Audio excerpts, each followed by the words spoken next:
મન બુદ્ધિ ચિત્ત અહંકાર વાણી અને કાયા, અંતસ્કરણ અને બાહ્યકરણ, આ બે રેડીમેડ છે.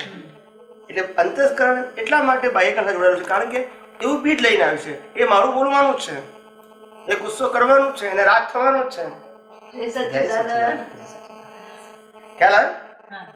અમદાવાદ બેનો બેસ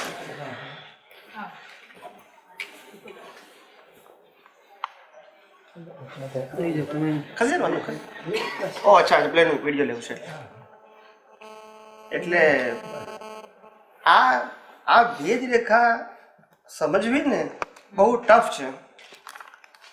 પ્રકૃતિને થાય છે એનો પ્રતિભાવ અંતસ્કરણ આપે છે તે, અને આપણો જાગૃત પ્રતિષ્ઠાત્મા આ જુદી વસ્તુ છે. જોતાની સાથે રાગ થયો એ પરિણામ છે. એ રાગની સાથે જાગૃત પ્રતિષ્ઠાત્મા જોડાઈ ગયો બસ તો ત્યાં આગળ ત્યાં ભય સ્થાન છે. કારણ કે બંને જુદા છે અને પેલામાં તો એક જ છે. અંતસ્કરણ બાહ્યકરણ બંને એક જ છે, સંલગ્ન છે. એટલે મેં કીધું ને કે મન બુદ્ધિ ચિત્ત અહંકારની જે કેસેટ છે એ આ અવતારમાં વીટાય છે અને વાણી અને કાયાના બીજ પડે છે. એટલે નેક્સ્ટ બર્થમાં અંતસ્કરણ અને બાહ્યકરણ એ બંને કો રિલેટેડ હોય. કેવા હોય? એની તો કામ જ ના થાય ને. મારે લગ્ન કરવાનો વિચાર કરવાનો હોય, બિઝનેસ કરવું હોય, ભણવું હોય, પણ અંતર્ભાવ તો એક હોવું જોઈએ ને. તે લઈને આવ્યો છું. એ પુરુષાર્થ નથી, એ પરિણામ છે. બેસી શકીએ? હા. એટલે જે જુદા પડવાનું છે ને એ અંતસ્કરણ જે છે એનાથી જે બીજું અંતસ્કરણ છે ત્યાં જુદું પડવાનું છે. આપણે અંદર બે અંતસ્કરણ છે, એક રેડીમેડ છે જે ઉકળ્યા જ કરે છે. આપણે વિચાર ના કરવો હોય તોય આવે. બુદ્ધિનો ઉપયોગ ના કરે તો બુદ્ધિ ઉપયોગ કરી જ નાખે કે આ લાભ છે કે નુકસાન છે કરી નાખે. આપણે કરવું નથી કશું. અહંકાર કરે મેં આમ કર્યું અથવા મારાથી ના થયું વગેરે, પણ એ પેકેજ જુદું છે. એની સામે જે જાગૃત અંતસ્કરણ છે એ પૂરતું બ્લેન્ક છે. કેવું છે? બ્લેન્ક. એ અત્યારે નવું વીટે છે. એટલે એની અંદર કશું આ પરિણામ વાળા ભાગ સાથેનો જે પુરુષાર્થ વાળો ભાગ છે એ આખું જુદું છે. હવે બ્લેન્કમાં તમે ધારો એ વીટી શકો છો. તમે અત્યારે રેકોર્ડ કરો છો એટલું રેકોર્ડ થયેલું છે. એટલે આપણને પઝલ ક્યાં થાય છે કે હું દાખલો આપું સત્સંગમાં કે ભાઈ આપણે મોઢા ઉપર અહીંયા આગળ કોઈ જગ્યાએ કાળો ડાઘ પડી ગયો છે મેસનો, આપણને ખબર નથી, પણ આપણે કુદરતી રીતે ફરતા ફરતા ફરતા મિરરની સામે ગયા તો ડાઘ ક્યાં દેખાયો? સાફ ક્યાં કરવાનો? દેખાયો ક્યાં આગળ ને સાફ ક્યાં કરવાનો? હવે સમજી ગયા મારી વાત? ભૂલ અહીંયા થઈ જાય છે. આપણે જ્યાં દેખાય તો સાફ કરી દે. આપણે મિરરને સાફ કરવા ના સમજાયું? એટલે અંતસ્કરણ જે છે ડિસ્ચાર્જ એ તો તૈયાર છે. ભૂલ હવે તારે તારામાં નથી કરવાની. ના પેલું તો પરિણામ મારું પેકેજ છે તો કરવાનું જ છે. એટલે એટલી જાગૃતિ હોય ત્યારે એ ટાઈમે એટ એ ટાઈમ એટલી જાગૃતિ નથી હોતી એમ કહું છું. આ છૂટું પડતું નથી. આપણને ખબર નથી પડતી કે અંતસ્કરણ પુરુષાર્થ વાળું છે કે ડિસ્ચાર્જ છે. એટલે પુરુષાર્થ વાળું અંતસ્કરણ બ્લેન્ક જ હોય. કેવું હોય? બ્લેન્ક હોય. એની અંદર હું ત્યાં બીજા લોકોને અહીંયા લેડીઝ લોકો અહીંયા જગ્યાઓ છે. જેન્ટ્સ બીજા બધા આવશે એટલે આ ક્યાં પડે ત્યાં બધા લેડીઝ માટે પાછળ. એટલે આખું જે પેકેજ છે પેકેજમાં ખાસ ધ્યાન રાખવાનું પુરુષાર્થ વાળો ભાગ હંમેશા સ્વતંત્ર હોય. એ જો પરતંત્ર હોય તો પુરુષાર્થ કેમ હોય? એટલે જે પ્રકૃતિને થાય છે, પ્રકૃતિની અસરો જેને અંદર થાય છે એ જો આપણો ભાગ હોય તો પુરુષાર્થ જ ક્યાં? પણ જે પ્રકૃતિની બહારનો ભાગ અને પ્રકૃતિની અંદરનો ભાગ છે એનાથી આપણે જુદા છીએ. માટે આપણે પુરુષાર્થ સ્વતંત્ર કરી શકીએ. સ્વસત્તામાં છે. અને એ છૂટવા નેક્સ્ટ છૂટવાનો રસ્તો ત્યાં આપણે એવા બીજ નાખવાના છે કે જે બીજ આપણને મોક્ષ માર્ગ માટે લાયક અને સહાયક હોય. હવે કેટલાક ને તો શું થાય કે આપણે તો કરવા બંધાય જ નહીં. દાદાએ કીધું છે ખોટું નથી, પણ કયા આશયથી કહ્યું છે આપણે સી રીતે લેવાનું આ છે ને ગમે તે ક્યાં નાખી દો તો કોઈ બેસી શકે. કોઈ એક છે ને? કરે છે ને એટલે ફોલ્ડ કર્યું મેં કીધું ઓકે ઓકે અવર જવર કઈ કઈ કઈ વાંધો નહીં વાંધો નહીં, તો વાંધો નહીં. એટલે આ બહુ સમજવાની વસ્તુ છે. જ્ઞાની પુરુષે કહ્યું છે તેમાં કોઈ જગ્યાએ મીન ખોટું નથી. આપણે એને સમજવામાં કાચા પડ્યા. બરોબર. હા એ જ વાત છે. દાદાએ કીધું કે અમારા મહાત્માઓને જ્ઞાન લીધા પછી કર્મ ના બંધાય, તે વાત 100% સાચી છે. પણ શું કીધું એમને કે અજ્ઞાની સંસાર વધારવાના જે કર્મો બાંધે, સંસારમાંથી સુખ લેવાના જે કર્મો બાંધે, એ અમારા મહાત્માઓ ના બાંધે. એ દ્રષ્ટિએ કર્મ બંધાય નહીં. પણ આજ્ઞા ધર્મ પાળો છો તે પણ પુણ્યાનુબંધી પુણ્ય બંધાય છે. શું છે? પુણ્યનો આત્માની અનુભૂતિ નથી એનાથી. શું કીધું? એટલે એક અવતાર બાકી, એક બે અવતાર એના પાછા. ના, સમજાવો. એટલે એનાથી એ પુણ્યનો મતલબ કર્મ બંધાય છે એમ કહું છું. આજ્ઞા ધર્મ પાળો છો એનાથી. શું કહું છું? આજ્ઞા ધર્મ પાળે અને નથી પાળતા ત્યાં એ હિસાબ પેન્ડિંગ રહે છે. Pending વાળો છે. એ પાછું કેરી ફોરવર્ડ એ થવાનું. carry forward થશે. એટલે આ સમજવા જેવું છે કે એમને જે કીધું તે કઈ રીતે કરેક્ટ છે અને આપણો પુરુષાર્થનો પોષણ કઈ રીતે કરેક્ટ છે એ સમજવાનું હતું. અને આપણે શું માનવું કે કર્મ બંધાય જ નહીં. આપણે વનવે લઈ ગયા આપણે વાતને. અજ્ઞાનીને જે કર્મ બંધાય આ સંસારી વસ્તુઓમાંથી સુખ મેળવવા માટેના, એવા ભાવ મહાત્મા કરે નહીં. ને માટે એ સંદર્ભમાં મહાત્માને કર્મ બંધાતા નથી. પણ મહાત્માઓને મોક્ષ માર્ગને લાયક અને સહાયક કર્મ તો બંધાય. આજ્ઞા પાળો, વિધિ પાળો. ખ્યાલ આવી ગયો ને? સિમંદર સ્વામી પાસે જવાની ભાવના કરો, મહાવિદ્ય ક્ષેત્રમાં જવાની ભાવના કરો, વારંવાર જ્ઞાની પુરુષ પ્રાપ્ત થાય ભાવના કરો. એ બધા જ બીજ પડવાના જ છે પાછા. ભાવનાનો મતલબ જ બીજ અને બીજનું ફળ આવે. હવે તમે પેલું નક્કી કરી નાખ્યું કર્મ બંધાય નહીં તો પછી ખોટું પડે. એટલે આપણે સમજ્યા ખરા, સાયન્ટિફિક ના સમજ્યા. શું ના સમજ્યા? સાયન્ટિફિક. અને દાદાએ એક્ઝેક્ટલી કીધું, જે જય છે. સચ્ચિદાનંદ, જય સચ્ચિદાનંદ. એમને કીધું કે આ અમારું વિજ્ઞાન છે. શું છે? આ ધર્મ નથી. આ ધર્મ નથી. અહીંયા ક્રિયાકાંડ નથી, ત્યાગ કરવાનું, ગ્રહણ કરવાનું નથી. અહીંયા જાગૃતિ એનો ઉપયોગ છે. જાગૃતિ, ઉપયોગ અને પુરુષાર્થ છે. અને એ બધી વસ્તુ અંદર છે, એ બહાર નથી. એટલે આપણે જે કાચા પડીએ છીએ, કાચા ક્યાં પડીએ છીએ?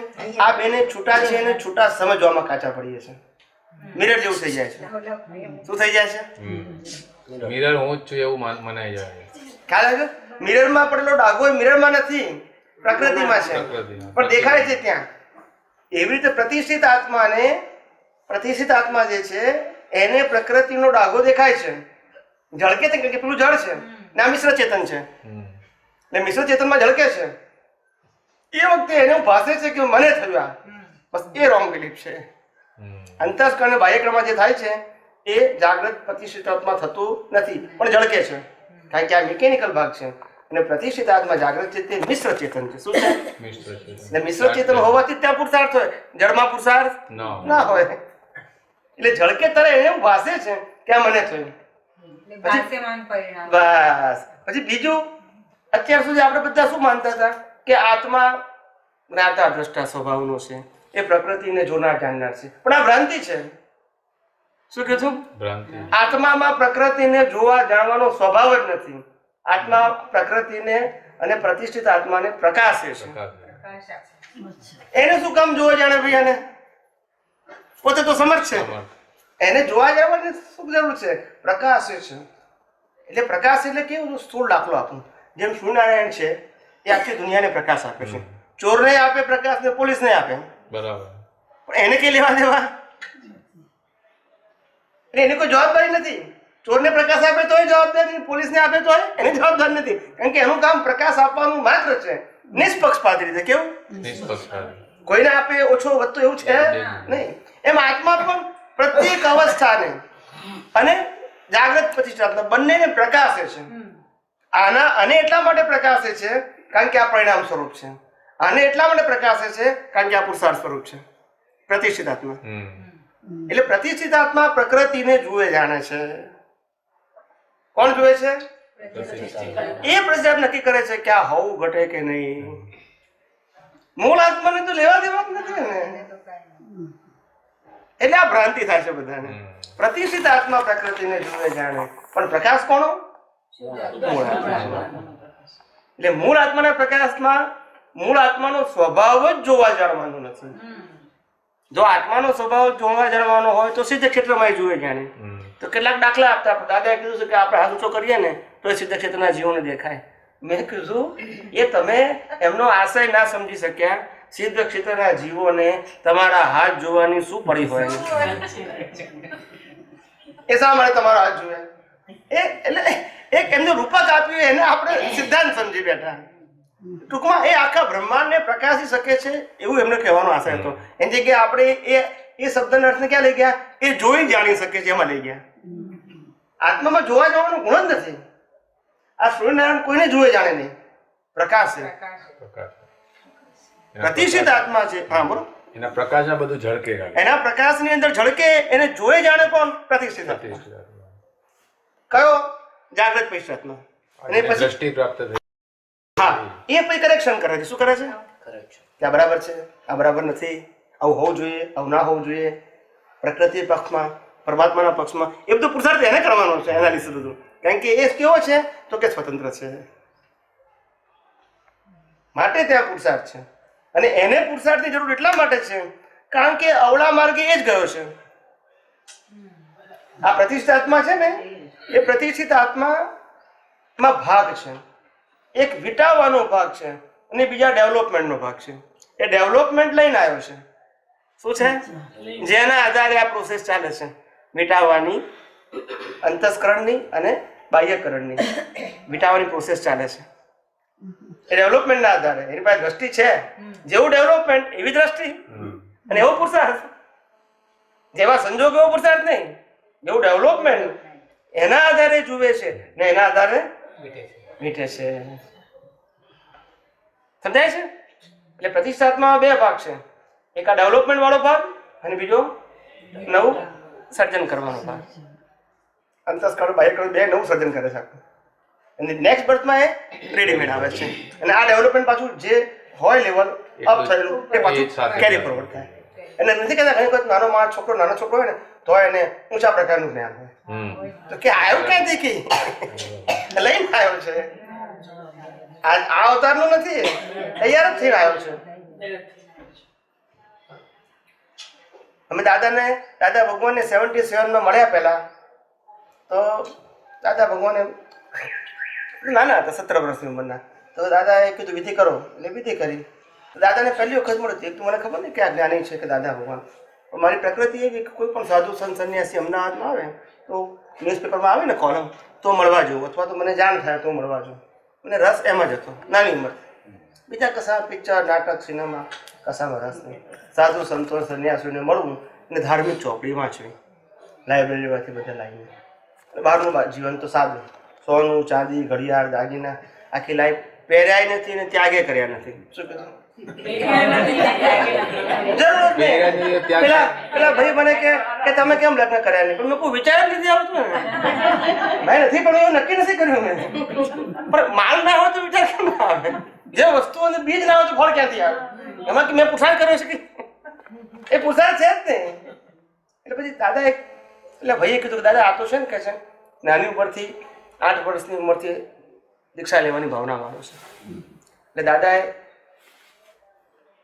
એ ભાઈને વાત કરી કે મોરના ઈંડા ચિતરવા ના પડે. શું કીધું? એ પેન્ટ થઈને જ આવે. સમજાય છે? તૈયાર જ માળ હોય તો કે છે. અને અમને 78માં જ્ઞાન મળ્યું. ક્યારે મળ્યું?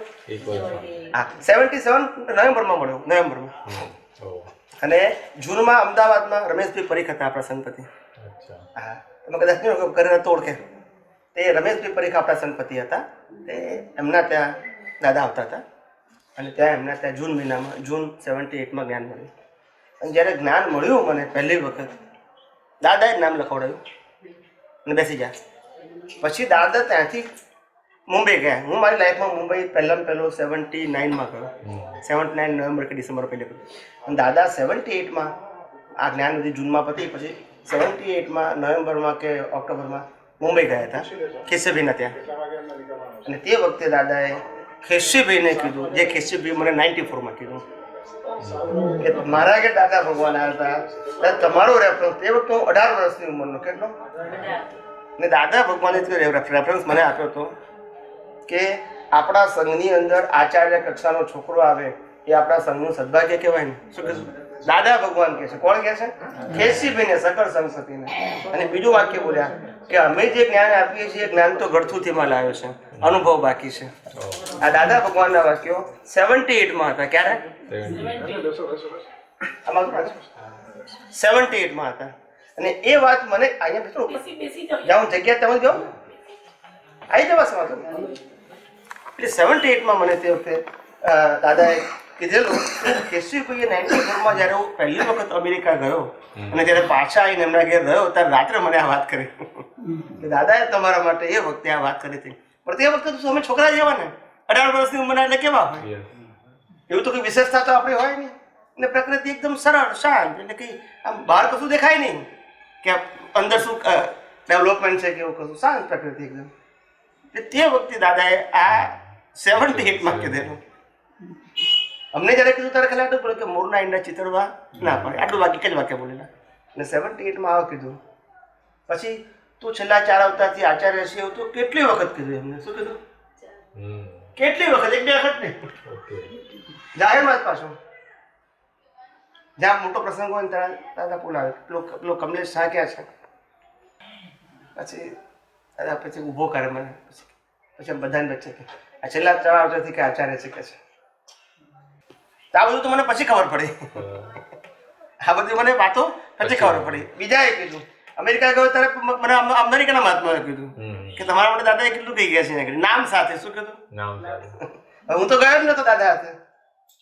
કેટલી વખત કહેવા છતાંય આપણો હિસાબે નહીં અને અંદરથી ઇન્ટરેસ્ટ નહીં બે. એટલે જ્ઞાન દશા જે છે એ સંપૂર્ણ જાગૃતિનો વિષય છે અને જ્ઞાનને ક્રિયાને બંનેને જોડવાના નહીં. ક્રિયા માત્ર પરિણામ છે. શું છે? કોઈ પણ પ્રકારની હોય, મનની, વાણીની કે એક આમ આપણી દ્રષ્ટિમાં આમ સિદ્ધાંત ફિટ થઈ જવો જોઈએ. બીજા શું કે છે? That is not our subject. મારે સિદ્ધાંતિક જ્ઞાન છે તે સિદ્ધાંતથી જ અનુભવવું છે, શ્રદ્ધાથી નહીં. હવે સિદ્ધાંત અને શ્રદ્ધા ભેગું થઈ જાય ને પછી ખીચડો થઈ જાય, પછી પઝલ આવી જાય. એમ કેમ પ્રકારે મૂળ પ્રકૃતિ ઉપર આવી ગયો ને એટલે શ્રદ્ધાની વાત આવી જ જાય. સિદ્ધાંતમાંથી શ્રદ્ધા લાવી ના પડી જાય. જ્યાં સુધારણાની વાત આવી ત્યારે જ્ઞાની પુરુષ કે છે આ વિજ્ઞાન એટલા માટે કીધું, વિજ્ઞાન એટલે પ્રકૃતિને બગાડવાની નહીં, સુધારવાની નહીં, ફેરવવાની નહીં, બદલવાની નહીં, માત્ર દ્રષ્ટિ બદલવાની. વિજ્ઞાનમાં પ્રકૃતિ સંદર્ભમાં કઈ ના કરવાનું હોય, આપણી દ્રષ્ટિ બદલવાની. જ્ઞાની પુરુષ જ્ઞાન આપે ત્યારે શું કરે છે? દ્રષ્ટિ બદલે છે. એ કોઈની ક્રિયા બદલે છે, કોઈનો ધર્મ બદલે છે, કોઈના ગુરુ બદલે છે ના. મહાભારતમાં પણ કૃષ્ણ ભગવાને શું કર્યું? અર્જુનની દ્રષ્ટિ બદલી, એનો ધર્મ બદલ્યો, એના ગુરુ બદલ્યા, એની ક્રિયા બદલી ના. બદલ્યું શું? દ્રષ્ટિ. એ દ્રષ્ટિને આધારે પોતે મુક્ત થયા. યુદ્ધના મેદાનની અંદર પણ કેટલો કિંમત દ્રષ્ટિની છે. પણ એમ કેમ પ્રકારે પેલી ક્રિયા સંદર્ભમાં વાત સાંભળીએ એટલે આપણે લાગે ના હજુ આપણે સુધારવાનું છે, એવું થઈ જાય આપણને. અને એ અઘરું છે. પછી શું છે? એ તો થાય નહીં ને, પણ આપણને લાગે કે આવી પ્રકૃતિ છે, આવું નહીં, આવું હોવું જોઈએ, આવું નહીં, આવું. એટલે એ જે થાય છે ને જે ક્રિયા સંદર્ભમાં આપણે શું કીધું કે પ્રકૃતિ સંદર્ભમાં એક જ વસ્તુ કે નવ કલમ રૂપ અમારી પ્રકૃતિ હોવી જોઈએ, નંબર 1. અથવા તો સેકન્ડ સેક્શનમાં મોક્ષ માંગે લાયક અને સહાયક સંજોગોની પ્રાપ્તિ. બીજું પ્રકૃતિ સંદર્ભમાં ડીપમાં જવાનું નહીં. આપણી પોતાની પણ ઘણી વખત બધા સામાયિક પ્રતિક્રમણ કરે છે, સામાયિક કરે છે પ્રકૃતિને જોજો. તો હું કહું છું ભાઈ હવે આ એકનું એક ધોરણ ક્યાં સુધી ચાલશે? આપણે 5મું ધોરણ પાસ થઈ જઈએ પછી 5મા ધોરણની ચોપડી, એની નોટો, એના ટીચર, એનો ક્લાસ જિંદગીમાં ક્યાંય નથી જતા. એને નામ પ્રગતિ કહેવાય. અને અહીંયા આગળ 5મું ધોરણ 25 વર્ષથી ચાલે છતાંય કંટાળો ના આવે. ખબર નથી એને ખબર પડતી નથી. એક મિનિટ ભણીએ છે, ખબર નથી પડતી ને. વિકાસનો ક્રમ એટલે શું? તમને પોતાને ખ્યાલ આવવો જોઈએ કે આપણે પ્રગતિના રસ્તે છે, એટલે જે પાછળનું છે એનાથી આગળ ગયા. એટલે પાછળનું ખોટું નથી, આપણે કામનું નથી. આપણે કામનું નથી. આપણે સીધા પગથિયા હોઈએ તો પહેલામાંથી બીજા પગથિયે જઈએ એટલે પહેલું પગથિયું છોડવું પડે, બીજામાંથી આ બીજું છોડવું પડે. આ જ વિકાસનો ક્રમ છે. એને ત્યાગ નથી કહેવાતો, એને ત્યાગ નથી કહેવાતો. અહીંયા આપણે એવું લાગે છે કે ત્યાગ કહેવાય છે. શું લાગે છે? આ નથી સમજાતું. સામાયિકમાં જોવું નહીં ના. એટલે આ સામાયિક ને પ્રતિક્રમણ શેના માટે હતું? બિલકુલ સ્ટાર્ટિંગ સ્ટેજમાં હતું. કે જ્યાં સુધી આપણે પ્રકૃતિથી છૂટા રહેવાની ક્ષમતા ધરાવતા નહોતા ત્યાં સુધી પ્રકૃતિને જોવાની એટલે આપણને ખ્યાલ આવે કે આ ક્રોધ અને છે, માન અને છે, લોભ અને છે, માયા અને છે, જૂઠ કપટ એને છે, એવું આપણને ખ્યાલ આવે ને એનાથી હું જુદો છું એવું ખ્યાલ આવે એટલે ભેદ વિજ્ઞાન તમારું પાકું થાય. એટલા માટે આ પ્રયોગ કર્યો સામયિક પ્રતિક્રમણ. ભેદ વિજ્ઞાન, પ્રકૃતિને પરમાત્માને છૂટું પાડતું વિજ્ઞાન એટલે ભેદ વિજ્ઞાન. એ ભેદ વિજ્ઞાનથી આ ઉપર આત્માના ગુણોનું ભજનાનું વિજ્ઞાન છે. સિદ્ધાંતિક જ્ઞાન જગત માટે અને અંદર આત્માના ગુણોની ભજના. એ આત્માના ગુણોની ભજના એ પાછી મિકેનિકલ નહીં કરવાની. હું અનંત જ્ઞાન વાળો છું અંદર એવું નહીં કરવાનું. એ ખરું, એ પ્રાઇમરી લેવલમાં બધું કરેક્ટ હોય, એક ધોરણ સુધી શું હોય કરેક્ટ હોય, પછી આગલા ધોરણમાં ના હોય આની પ્રેક્ટિસ. એ ચોપડી બદલાઈ જાય પછી આગળ ધોરણમાં શું હોય કે મને જયારે અત્યારે કમરમાં દુખે છે ખ્યાલ આવે છે કે મન વચન કાયા વેદની ક્રમના સ્વભાવ છે, તેનાથી સર્વથા અમુક નિર્વેદક સ્વભાવ વાળો એવો શુદ્ધ આત્મા છે. આવું પ્રેક્ટિકલ આત્માના ગુણોની ભજના થવી જોઈએ, મિકેનિકલ નહીં. અંદર મન એકદમ ટેન્શન વાળું હોય, સૂઝ ના પડે, દિશા ના મળે, ઉકેલ ના મળે, તે વખતે અંદર જાગૃતિમાં હોવું જોઈએ કે આ મન જે છે એ ગૂંચાયેલું છે, એની પાસે સમજણ દર્શન લિમિટેડ છે, પણ હું તો મનથી તદ્દન મુક્ત અનંત દર્શન વાળો એવો શુદ્ધાત્મા છું. એટલે મારું દર્શન જુદું છે, પ્રકૃતિનું દર્શન જુદું છે. બંને કેવા પડી ગયા? છૂટા પડી ગયા. મન ગુંચાયેલું છે, આપણે હમણાં વાત કરી તે મન પણ એના વ્યવસ્થિત ના આધીન જ ગુંચાય છે. વ્યવસ્થિત ના આધીન જ એટલે મન ગુંચાય. આપણે તો કઈ પાછા કે આપણે કશું કરતા નથી, બરાબર, છતાં પણ મન તો ગુંચાય છે. હવે આપણે કે એ હું નથી, પણ જે ગુંચાયેલો પાર્ટ છે એ કેમ એ પણ વ્યવસ્થિત ના આધીન જ ગુંચાય છે. વ્યવસ્થિત ના આધીન. એ ગૂંચ માં તમે જોડી જાઓ તો તમારી ગૂંચ કહેવાય. બરાબર. એને જોએ કે આમ બહારના રામ હતા અને સીતાજી રાવણ ઉપાડી ગયા. રાવણ સીતાજીને ઉપાડી ગયા અને બહારના રામ સીતે સીતે સીતે કરતા હતા. આમ કલ્પાંત કરે વ્યવહારની ભાષામાં, જબરજસ્ત રોતા હતા. આમ વનોમાં જઈને દોડે, કારણ કે બહારના રામને સીતાજી સાથે રાગ હતો. અંદરના રામ સંપૂર્ણ વિતરાગ હતા. કેવા હતા? એને કઈ લેવા દેવા નહીં બહારના રામ સાથે, કોઈ લેવા દેવા નહીં. હવે આ કે જ સમજાય લોકોને. લોકોને એવું લાગે આટલા રતા છે તો એમને કેટલો પ્રેમ હશે, કેટલો રાગ છે આવું કરતા હશે. આ તો પ્રકૃતિનો ગુણ છે. કદી નીકળતી પ્રકૃતિ કેવી, એમાં એ શું કરી શકે? હિસાબ. અંદરના રામ સંપૂર્ણ જુદા. કેવા? ને માટે મોક્ષે ગયા. નહીં તો આવો રાગ હોય તો મોક્ષે જાય, પણ આ તો પરિણામ વાળો રાગ હતો. કેવો? જેને પુરુષાર્થ સાથે કોઈ લેવા દેવા. એટલે બહાર બધું રાગે આપણને એક્સપ્રેશન ઉપરથી બધા ઉપર. એટલે પ્રકૃતિનો ગુણ છે. કોનો છે? તેનાથી પોતે સંપૂર્ણ મુક્ત હોય. એટલે ઐશ્વર્ય અહીંયા છે, અહીંયા નથી. એટલે અંતસ્કરણનું બધું ડિસ્ટર્બન્સ પણ વ્યવસ્થિત ને આધીન પરિણામ વાળું અંતસ્કરણ. જે આપણે ડિસ્ચાર્જ બોલ્યા તે બધું પુરુષાર્થ નહીં માનવાનું પાછું. એટલે ખાસ ધ્યાન લાઈન ઓફ ડિમાર્કેશન રાખવાની. એમ જે મિકેનિકલ છે તે જ અંતસ્કરણ ગુંચાયેલું હોય, એને આનંદ થાય, એને શોક થાય, એને ગમો થાય, એને અણગમો થાય, એને લાઈક હોય, એને ડિસલાઈક હોય, એ બધું પરિણામ વાળું અંતસ્કરણ. કયું? એની પાછળ પુરુષાર્થ વાળું છે. એ બ્લેન્ક છે ને એ અત્યારે શું થાય છે? વીટાય છે. આજના તમારા પુરુષાર્થ ઉપર, આજની તમારી દ્રષ્ટિ, આજનો તમારો ભાવ, એનાથી એ વીટાય છે. પરિણામ વાળું જે છે અંતસ્કરણ એ માન્યતાના આધારે પરિણામ આવે. ગયા અવતારની આ અવતારની નહીં. હા, એટલે લાસ્ટ બર્થની જે માન્યતાઓ આવેલી છે એના આધારે પરિણામ રૂપે આ બધું અંદર વ્યવસ્થિત ને આધીન જ થાય છે. હા, બસ બસ. એટલે જે બહારના રામ હતા એને વનમાં જવું પડે તો હિસાબ જે છે એ બદલાય નહીં, પણ અંદરના રામને પઝલ નથી. એને એક્સેપ્ટ જ કરે. એક્સેપ્ટ. એને કોઈ કમ્પ્લેન નથી, કોઈ ક્વેશ્ચન પણ નથી કે આવું કેમ, મારી કોઈ ભૂલ નથી, મારે વનમાં કેમ જવાનું. ના, અંદરના રામ સંપૂર્ણ નિશ્ચિંત હોય. કેવા હોય? મુક્ત હોય. અને બહારના રામ છે એને હિસાબ છે. અજ્ઞાનીને હિસાબ અને પઝલ બે હોય. શું હોય? બહાર હિસાબ ને અંદર જ્ઞાનીઓને બહાર હિસાબ હોય પણ અંદર પઝલ, કારણ કે અંદર જ્ઞાન છે, ક્લેરિટી. ગમે તે મરણાન સંકટ આવે એને પઝલ ના આવે, એટલે હિસાબ હોય પણ અંદર પઝલ એક્સેપ્ટ કરે. અંડરગોઈંગ પ્રોસેસ છે ને હજી તો અમારા હજી અંડરગોઈંગ પ્રોસેસ છે ને, એટલે ડબલ પાર્ટ ચાલતો હોય છે ને. એટલે પણ હા ડબલ પાર્ટ ચાલે એ મંજૂર છે, પણ હું શું કહેવા માંગુ છું એમાંથી આપણે કરેક્શન કરવાનું છે, એમાંથી આપણે ઇમ્પ્રૂવ કરવું છે, સુધારો કરવો છે.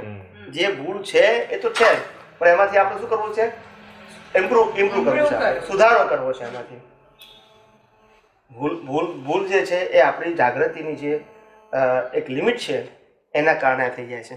હવે જેમ જેમ જાગૃતિ તમારી અપ જશે એમ તમારી ભૂલો જે છે, જે છૂટા પડવાના, અલગ જોવાની જે દ્રષ્ટિ છે એ ધીમે ધીમે સાઉન્ડ થશે. શું થશે?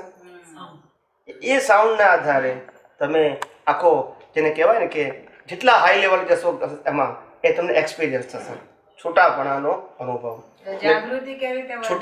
કહું અને છૂટાપણાનો અનુભવ એટલે જ નિરાકુળતા. શું કીધું? આધ્યાત્મ માર્ગનો આનંદ એટલે નિરાકુળતા. હું કહું છું પહેલા શાંતિ, પહેલા સમાધાન થાય, પછી એનું ફળ શાંતિ, એનું ફળ નિરાકુળતા, એનું ફળ સમાધિ. આ જ્ઞાન છે. તો અજ્ઞાન છે તો અશાંતિ થાય. શું થાય? એટલે પહેલા અસમાધાન થાય, પછી એની અશાંતિ થાય, ખ્યાલ આવી ગયો, અને પછી અહીંયા ઉપાધિ થાય. એટલે આ આધ્યાત્મ માર્ગમાં સુખ એટલે હેપીનેસ. આ જે ભૌતિક સુખ છે એવું સુખ નથી. એટલે આપણે જે સરખામણી કરીએ છીએ ને જે એ આપણી ભ્રાંતિ છે. હું અનંત સુખ વાળો છું એટલે આ જગતના સુખોનો સરવાળો નહીં. હું અનંત સુખ વાળો છું એટલે કે મારી સામે હું પોતે સ્થૂળ ભાષામાં હું મિરર છું, અને મિરરની સામે બધા જ પ્રકારના સુખો મૂકેલા છે, ભૌતિક સુખો, અને બધાનું પ્રતિબિંબ મિરરમાં પડતું હોવા છતાં મિરરને ક્યારે આ સુખ મેળવવું છે કે ત્યાગ કરવો છે એને ખેંચતું નથી, સ્પર્શતું નથી, અડતું નથી. એવું મારું અનંત સુખ છે. અહીંયા મિરર છે, ત્યાં ચેતન મૂકવાનું. એટલે આનો સરવાળો અનંત સુખ નહીં.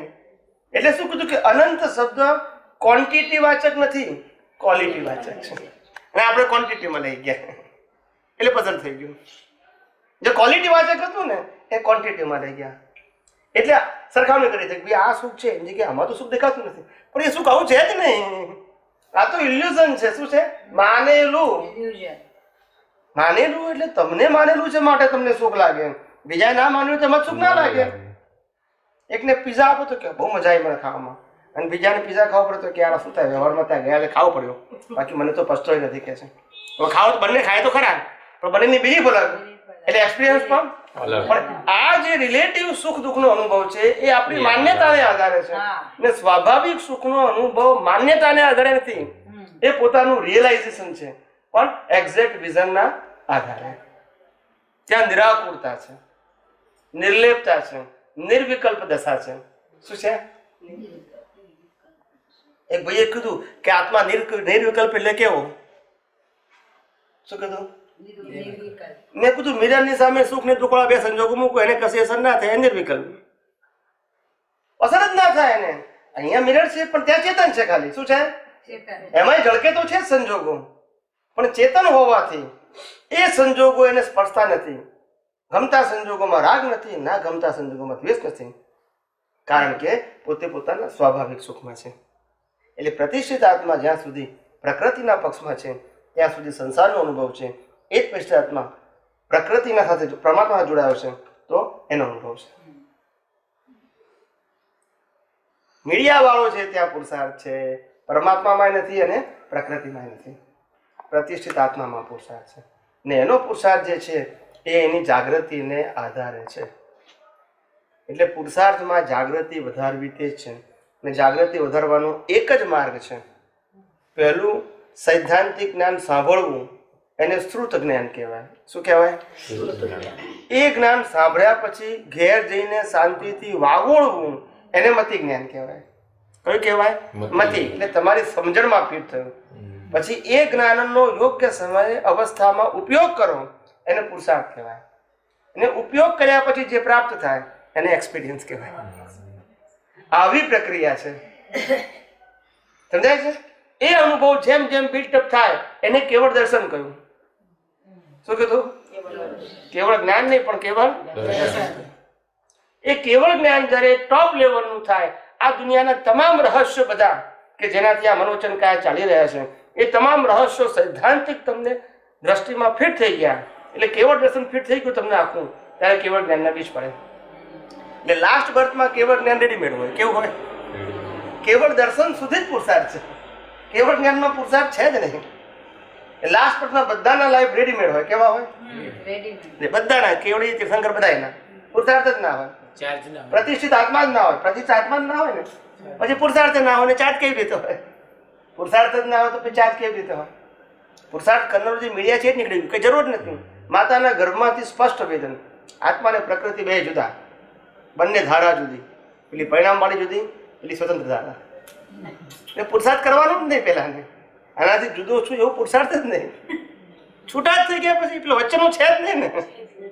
બેને ભેગા કરનારો, કાચો પડનારો, ચૂકી જનારો એ છે જ નહીં તો પછી. એટલે કેવળ દર્શન સુધી પુરુષાર્થ છે. પછી છેલ્લો બર્થ છે પરિણામ છે.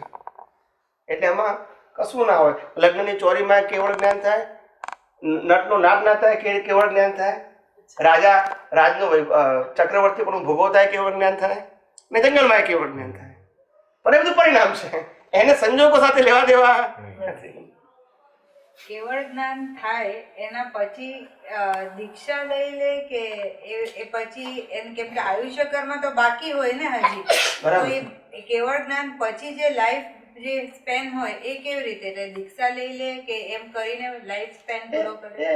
એનું લાઈફ તો માતાના ઘરમાંથી દીક્ષિત જ હોય, દીક્ષિત જ લાઈફ હોય. આ બહારની દીક્ષા એ તો ઉદય કર્મ છે. શું છે? ઉદય કર્મ. એટલે હોય બી શકે, ના બી હોઈ શકે. એને જન્મ્યા માતાના ઘરમાંથી રસ જ ના હોય સંસારમાં. છૂટું જોઈએ બે ધારા પછી, એને વૈરાગ્ય લાવવાનું ના હોય, છૂટું જોઈએ પછી છૂટું જોઈએ. આ બહારની દીક્ષા તો ઉદય કર્મ છે. શું છે? ઉદય કર્મ છે. એને પેલા જ્ઞાન સાથે કોઈ લેવા જવા નથી. એટલે કેવળ જ્ઞાન થાય પછી દીક્ષા લે, પેલા દીક્ષા લે, એની સાથે કોઈ નિસ્બત નથી. એ બધું ઉદય કર્મ છે, એ દેહનો ધર્મ છે. આ દીક્ષા છે ને જે બહાર જોઈએ છે આપણે, એ ઉદય કર્મ છે. મૂળ દીક્ષા હતી એ જ્ઞાન દીક્ષા હતી. એ જ્ઞાન દીક્ષા એટલે શું? અજ્ઞાનનો ભાગાકાર કરવો, એનું જ્ઞાન દીક્ષા. ને એને માટે જ્ઞાની દ્રષ્ટિ આપે છે. શું આપે છે? જ્ઞાની દ્રષ્ટિ આપે છે કે તમે અજ્ઞાનનો ભાગાકાર કરી શકો. અત્યાર સુધી ગુણાકાર કર્યા છે, હવે શું કરી નાખો? એટલે આપણે અહીંયા હિન્દી ભાષી સત્સંગ હતો લાસ્ટ યર, આ વર્ષે પણ છે હમણાં. તો પહેલો સેશન અમારો એવો હતો, બધા આપતપુત્રો કોમન હતા અને બધા મહાત્માઓ કોમન હતા, જે 400, 500, 600 જે હશે તે. મેં દરેક આપતપુત્રોએ 5-10 મિનિટ સ્ટેજ ઉપર બોલવાનું હતું અને વચ્ચે 2 પદ ગયા. 2 કલાકનું સેશન પહેલા હતું, જનરલ સેશન. એટલે મારો નંબર 5મો કે 6ઠ્ઠો આવ્યો બોલવામાં. એટલે પછી મેં શરૂઆત જ જુદી કરી આખી. मैं को यहाँ जो नीचे लोग बैठे हैं या ऊपर बैठे हैं, चाहे वो श्रोता है चाहे वो भक्ता है, हम सब यहाँ कुछ पाने के लिए नहीं आए और कुछ खोने के लिए नहीं आए. એટલે બધા એકદમ થઈ ગયા કે પછી આપણે આવ્યા છે ને માટે. અને પાછું હું રિપીટ કરું, ત્રણ વખત રિપીટ કરું એક વાક્ય. મને ખબર છે કે આપને પઝલ થાય છે એટલે કરવાનો રિપીટ, બધાના મોડા જોઉં પછી. મેં કહું हम यहाँ ऊपर वाले या नीचे वाले न कुछ पाने के लिए आए और न कुछ खोने के लिए आए. ने બધા हम जागृत है क्या हो सुखे से हो सुखे से. मैं को हम सब अपनी अज्ञानता को मिटाने के लिए आए. अगर अज्ञान मिट गया तो आत्मा तो ज्ञानी है ही, उसको ज्ञान की जरूरत, तुम्हारे ज्ञान की जरूरत नहीं है. वो तो ज्ञानी है, अनंत ज्ञान वाला है, इसको बनाने का नहीं है. એને બનાવવાનો નથી, એ તો અનંત જ્ઞાન વાળો છે જ. આ તો અજ્ઞાન જે વચ્ચે વાળે પ્રાપ્ત થયું છે એનો ભાગાકાર કરવાનો છે આપણે. એટલે અજ્ઞાન કો મિટાને કે લીએ આए, ચાહે નીચે બેઠા હોય કે ઉપર બેઠા હોય, આપણે શેના માટે આવ્યા છે? અજ્ઞાનને મિટાવવા માટે. અને અજ્ઞાન શું માટે?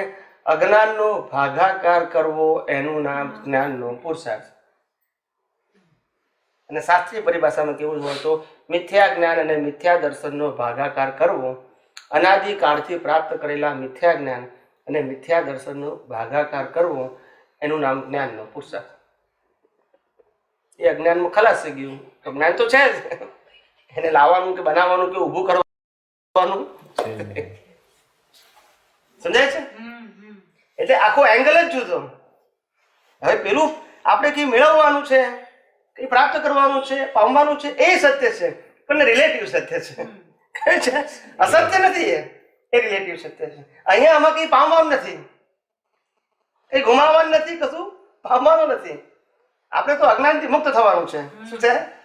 જે મેળવેલું છે, રોંગ બિલીફોથી અજ્ઞાન મેળવું છે, એનાથી શું થવાનું છે? મુક્ત થવાનું છે. બસ. એટલે આ જેટલું આપણને સમજાય એટલું આપણને ખ્યાલ આવે. એટલે આ આખી જ્ઞાનની જાગૃતિ આપણે અહીંયા વાપરવાની છે. આપણે રોંગ બિલીફોને ફ્રેક્ચર કરવા માટે આવ્યા છે, અને એના માટે દાદાએ જ્ઞાની પુરુષે આપણને દ્રષ્ટિ આપેલી છે. અજ્ઞાન ખલાસ થઈ ગયું તો જ્ઞાન તો છે જ. જ્ઞાન મેળવવાનું નથી. અજ્ઞાનનો એન્ડ એ જ કેવળ જ્ઞાન. એકવાર અજ્ઞાન ખલાસ થઈ જાય પછી જ્ઞાનને ઊભું કરવાનું નથી પાછું એકડેથી. અજ્ઞાનનો એન્ડ એ જ જ્ઞાન. આ જે આપણું જે કોન્સેપ્ટ છે અત્યાર સુધી પુરુષાર્થની સંદર્ભમાં, અનુભવોના સંદર્ભમાં, અથવા તો જ્ઞાતા દ્રષ્ટા પદના સંદર્ભમાં, પ્રકૃતિને છૂટા પાડવાના સંદર્ભમાં. લોકો એમ કે પ્રકૃતિ છૂટા પાડવું એટલે શું? પણ મોટા ભાગના પ્રશ્નો અંતસ્કરણ અને બાહ્યકરણ લગતા હોય છે. બે અંતસ્કરણને છૂટા પાડવાની વાત થતી નથી, એટલે આ બધા પઝલ થાય છે. બે અંતસ્કરણ જે જુદા છે એની અંદર જે અંતસ્કરણ અને બાહ્યકરણ જે જોઈન્ટ છે એ તો ઇનબિલ્ટ છે. એને તો થાય આ સારું, આ ખરાબ, આ ગમે છે, નથી ગમતું, કારણ કે તો ઇનબિલ્ટ છે, એ તો જોઈન્ટ છે. પણ હવે પેલો પુરુષાર્થ વાળો ભાગ એ જુદો છે. પેલા આને ભેગો શું કામ કરો છો? એ જો પેલામાં જશો ને તમે ડિસ્ચાર્જ વાળા ભાગમાં, તો તમને પઝલ લાગશે કે મારું મન આવું છે, મારી બુદ્ધિ આવી છે, મારો અહંકાર આવું છે. પણ એ તો પરિણામ છે, એ તો હોય જ ને. રિઝલ્ટ લઈને જ આવ્યા છો તો પછી એમાં નથી એવું પ્રશ્ન ક્યાં છે? છે જ.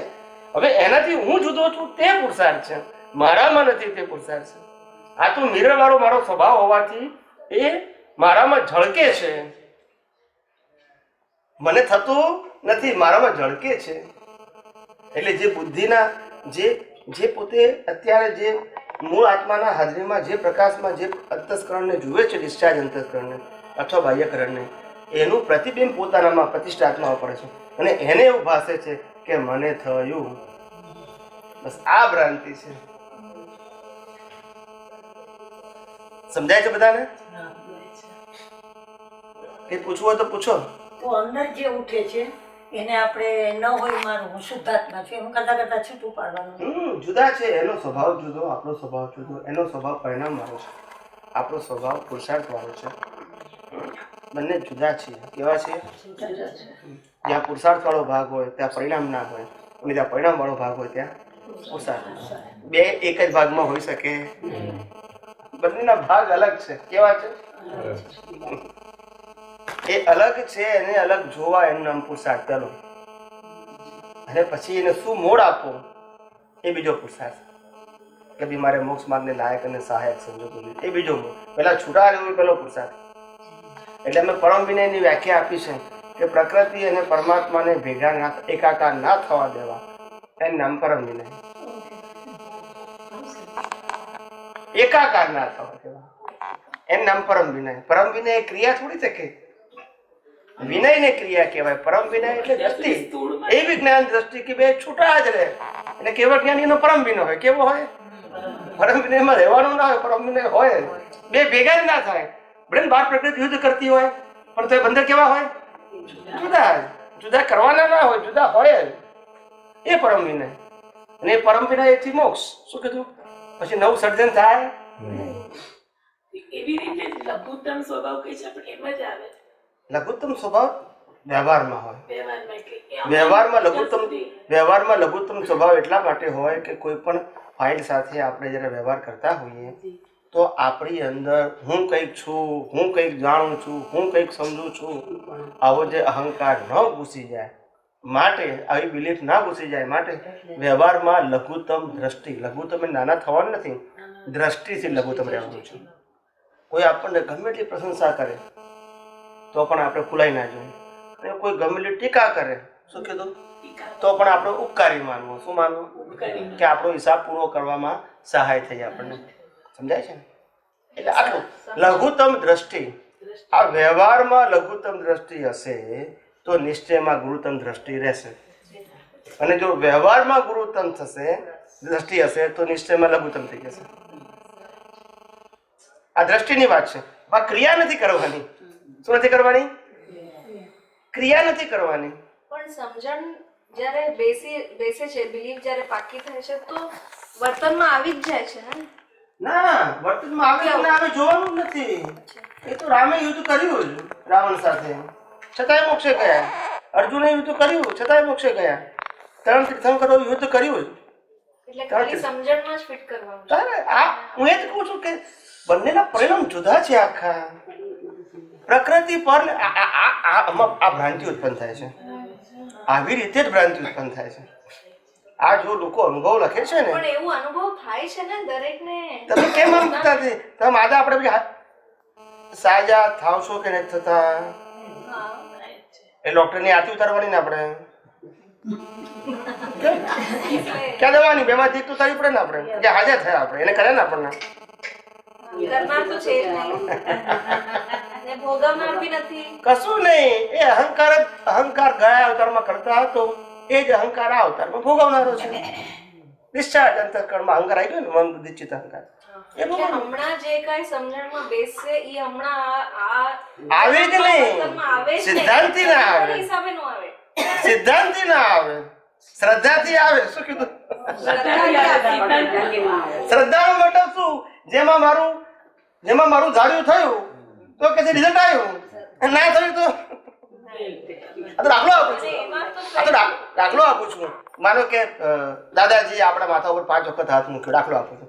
એવા 500 વ્યક્તિઓ પર હાથ મૂક્યો, એમાંથી 5 જણનું કામ થઈ ગયું. તે લોકો શું કે મારી મુશ્કેલી હતી, 5 હાથ મૂકી મારું કામ થઈ ગયું. ક્યાં કે ના કે?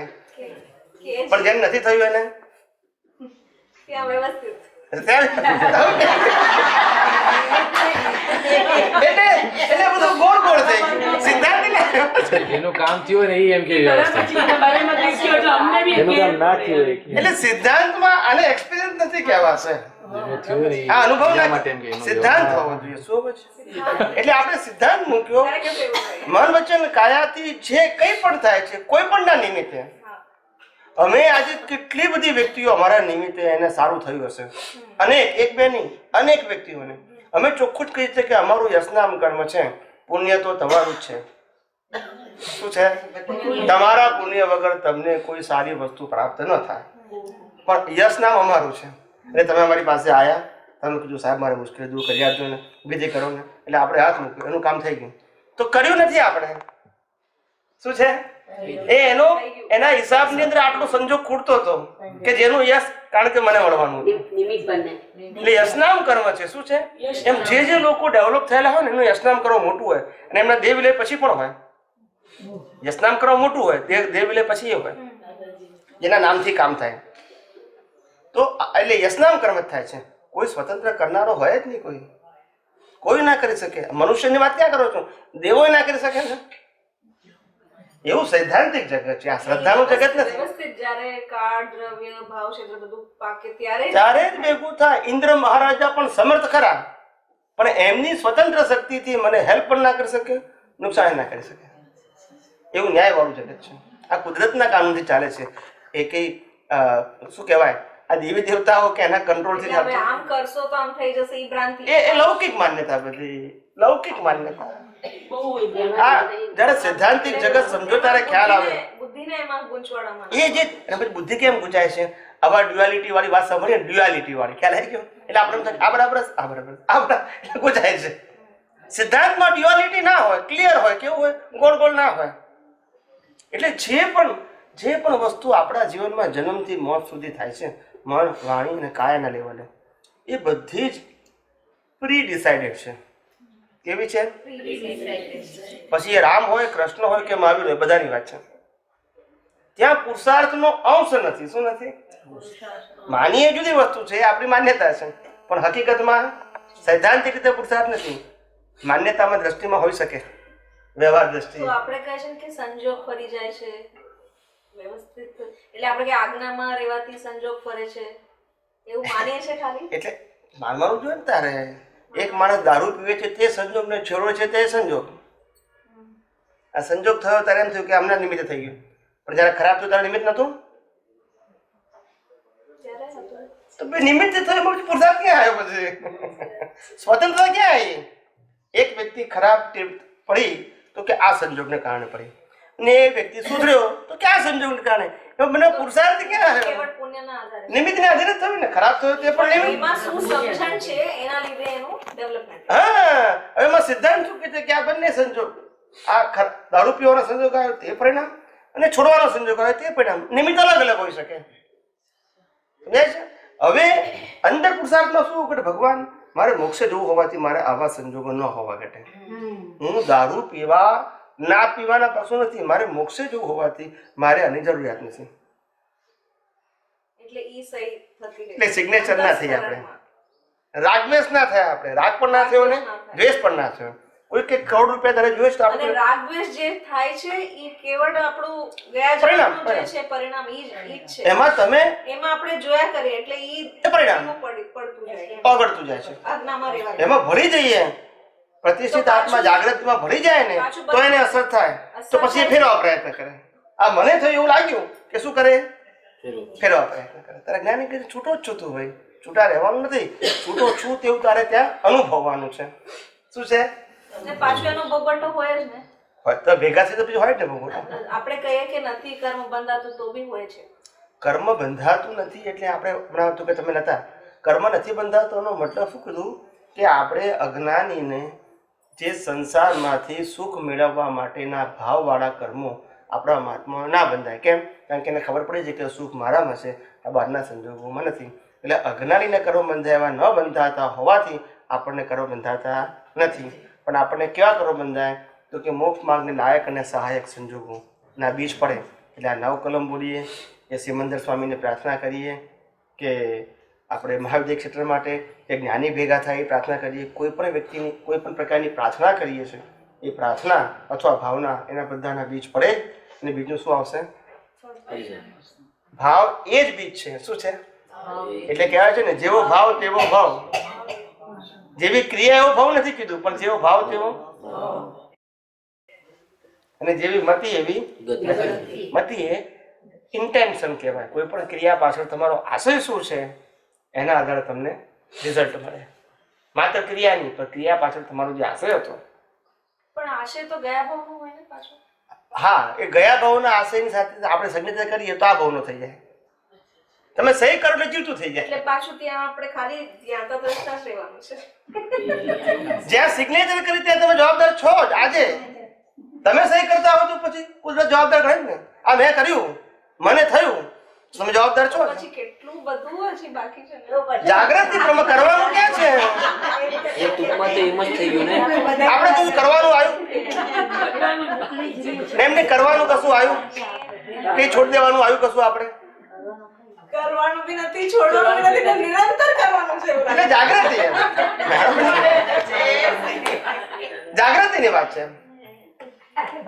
એટલે એટલે સતત હું શુદ્ધાત્મા છું એ પદ જ આપણે એમાં જ રહેવું હોય. એટલે બધું છૂટું જ છે. એટલે આપણને જેટલી જાગૃતિ મળતા એટલું આપણું કામ છે. સમજાય છે? અને એ જાગૃતિ કેવી હોવી જોઈએ? સૈદ્ધાંતિક શ્રદ્ધાની નહીં ચાલે, ડ્યુઆલિટી નહીં ચાલે, રિલેટિવ સત્ય નહીં ચાલે. રિલેટિવ સત્ય એટલે લોકમાન્ય સત્ય ને રિયલ સત્ય એટલે સનાતન સત્ય. જે જ્ઞાની દાદાને આશયમાં જે હતું ઈ જ વિજ્ઞાન સમજાવવું જોઈએ એક્ઝેક્ટલી. બસ તો તમને એક્ઝેક્ટ ફળ મળે, તમને છૂટાપણાનો અહેસાસ થાય. નહીં તો થાય જ કેમ નહીં? આ તો માન્યતા છે આપણી. શું છે? ગમતા સંજોગો આવે એકદમ ખુશ, ના ગમતા સંજોગો આવે તો ડિપ્રેશન આવી જાય. પણ એ તો પ્રકૃતિનો સ્વભાવ છે. એ કોનો સ્વભાવ છે? આ અત્યારે જે આપણું વર્તમાન બાહ્ય જીવન દેખાય છે આપણે, ત્યાં પુરુષાર્થનો અંશ છે જ નહીં. ત્યાં ભણવાનું ક્યાં છે? આપણે છૂટા રહેવું એ જ તો પુરુષાર્થ છે. શું છે? અને છૂટા રહેવું કેવું? અસ્તિત્વ કરીને, સ્વભાવે કરીને અને ગુણધર્મે કરીને. અસ્તિત્વ કરીને હું પરમેનન્ટ, આ ટેમ્પરરી. સ્વભાવ કરીને આ વિભાવમાં કહેવાય, હું મારા સ્વભાવમાં છું. અને ગુણધર્મે કરીને આના બધા ગુણો ટેમ્પરરી, મારા બધા ગુણો. એ બધી રીતે આપણે જુદા છીએ. કેવા છે? અસ્તિત્વ કરીને, સ્વભાવે કરીને, ગુણધર્મ કરીને બંને ત્રણ રીતે આપણે જુદા જ છીએ. એક છીએ જ નહીં. થઈએ ક્યાંથી આપણે? ટેમ્પરરી ને પરમેનન્ટ એક થાય જ નહીં કોઈ કે દિવસ. પહેલેથી જ જુદા છે પણ ખાલી માન્યતાના કારણે આપણે સમજીએ છીએ કે એક થઈ ગયું છે એ માન્યતા એ સંસાર છે ને. માન્યતા ખાલી મનુષ્ય ભાવમાં જ હોય ને. આપણને છે ને ગાડી બહાર પડી હોય ને તો ગાડીનો કાચ તૂટી જાય ને તો આપણને દુઃખ થતું નથી. આપણી ગાડીનો કાચ તૂટે તો જ દુઃખ થાય. અગર આપણે માનીએ છે તો ના સમજાય. કોઈ પણ વ્યક્તિને ગાડીનો કાચ તૂટે દુઃખ ના થાય, પણ આપણી ગાડી તૂટે તો કેમ કે માઇન્ડ એમ આ મને થયું પાછું તો એની અસર છે. ગાડીને દુઃખ નથી થતું પાછું. એને તો ના જ થાય ને, કારણ કે માલિક આપણે જ છીએ ને. ગાડીની માલિક ના હોય. એટલે સ્વ આ ઘર છે, આ ઘરને બાંધો કે તોડી નાખો એને દુઃખ ના થાય, પણ ઘરના માલિકને તો થાય ને. એટલે સ્વ છે, ઉદ્ગમ છે અને માન્યતા છે. માન્યતા છે એ માન્યતા વાળો ભાગ છે. માન્યતાને ખસેડી નાખો અને એટલે માન્યતાને આપણે રોંગ બિલીફ કહીએ, માન્યતાને રોંગ બિલીફ કહીએ તો જ્ઞાની પુરુષ આપેલું જ્ઞાન છે એ રાઈટ બિલીફ છે. એ રોંગ બિલીફને ખસેડીને રાઈટ બિલીફને ફિટ કરવાની. એટલે પેલી રોંગ બિલીફ છે એ ઓગળી જાય. ખહેડવાની નથી, એટલે ઓગળી જાય. એટલે માન્યતા વાળો ભાગ ઉડી જાય, ઓગળી જાય. તમે રાઈટ બિલીફમાં માન્યતા ફરીથી ના, પછી આ રાઈટ બિલીફ આવશે નેક્સ્ટ બર્થમાં. અત્યારે પુરુષાર્થ રૂપે છે, પછી રેડીમેડ આવશે. નેક્સ્ટ બર્થમાં આ રાઈટ બિલીફ રેડીમેડ આવશે. એટલે તમારે જ્ઞાનમાં રહેવું ને, આપણે જ્ઞાનમાં રહેવાશે. અત્યારે જે પુરુષાર્થ કર્યો ને એ રિઝલ્ટ રૂપે આવશે પછી. અને આજે રિઝલ્ટ જે છે એ ગયા આવતાનો પુરુષાર્થ છે. સમજાય છે? કરતા પણ એકદમ શૂન્ય થઈ ગયો. એ તો ધીમે ધીમે થાય ને. કર્તા પદ એ ભ્રાંતિ પદ છે, પણ એ કર્તા પદ ઓળખાવું ને એ જેટલું ઓળખાય એટલા આપણે એનાથી મુક્ત થઈ શકીએ. ઓળખાવું એ ત્યાં મોટું દર્શન માગે છે. શું માગે છે? એની માટે શક્તિ માંગવાની છે. અને આ જગતની અંદર આ જે 14 લોકનો નાથ જે અંદર બેઠો છે, 3 લોકનો નાથ અંદર બેઠો છે, એનાથી પાવરફુલ આ બ્રહ્માંડમાં કોઈ નથી. બ્રહ્માંડમાં નથી કોઈ. નિમિત્ત હોઈ શકે કોઈ પણ એકબીજાને હેલ્પ કરવા માટે, પણ પુરુષાર્થ તો મારે સ્વતંત્ર કરવો પડશે. મહાવીર ગૌતમ સ્વામીને ગાઈડ કરી શકે, પણ પુરુષાર્થ તો ગૌતમે જ કરવો પડે, મહાવીર ના કરી શકે. ગમે એટલા સમર્થ હોવા એ ગાઈડ કરી શકે માર્ગદર્શન, પણ પુરુષાર્થ કોણ કરવાનો? ઇન્ડિવિજ્યુઅલ નો માર્ગ છે. હવે આપણે કઈક મહાવીર સમર્થ ના કરી શકે તો પછી પુરુષાર્થ તો મર્દ ના રહે ને પછી. ચાલો તમે સાથે